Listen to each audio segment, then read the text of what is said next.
I'm here with Andy Burnett, who's Director of Online Technology and Operations at ITV. Andy, OTT video, online streaming is becoming very big. What are the main challenges that broadcasters and content rights holders face when they start to get more heavily involved in developing online video services? The main challenge is that the audiences, the viewers, have an expectation that online video is like telly. And they flip between the two quite happily, and in some cases it's indistinguishable on their TV sets. So they have an expectation that it's been well ingrained for 60, 70 years that it will just work. And for us, that expectation is quite challenging because broadcast is one to the many, and as you know, delivering video on demand or live streaming is quite the opposite of that. Now, we're hearing a lot more about live events as part of OTT and delivering live streams, perhaps of big events, sports events with big concurrent audiences. What are the particular challenges of introducing live streaming into the mix? Yeah, actually, interestingly, traditionally we thought of live sporting events as being the big moments where we have to worry, certainly from a technical perspective, but increasingly just delivering day-to-day live streaming is as important, simply because, as I said earlier, the difference between what viewers think is a TV and a stream is one and the same. So we're largely driven by the linear schedule. Some of our most popular programming on live simulcast drives an audience that comes out of a sort of an 8 o'clock finish watching EastEnders or Coronation Street, and they all pile in to watch something. That means within a sort of a 2-minute window, everybody arrives at the same time. And the challenge with that is you have to scale accordingly, but also you can't. We have a business to run, so it's not quite as simple as just throwing money at the problem. But for us, having a good supply chain that we're across, that isn't just about the next supplier next to us, that we understand the full end-to-end chain, right down to the last mile.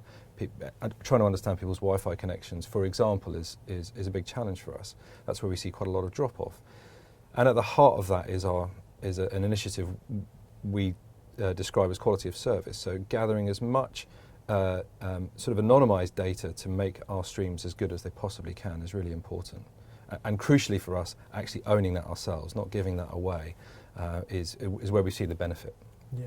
Now you mentioned there you can't throw money at the problem. What sort of infrastructure, what's the sort of baseline you need to put in place and invest into to create a delivery that provides that quality of service? Yeah, there isn't a template yet. There's so much that is templated. We don't build servers anymore. We don't buy hosting capacity. We simply take that as commodity or utility these days.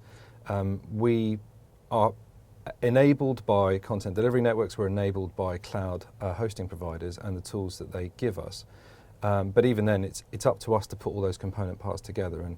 And the last bit, the bit that gives us competitive advantage, is the thing that we really focus our engineering efforts on.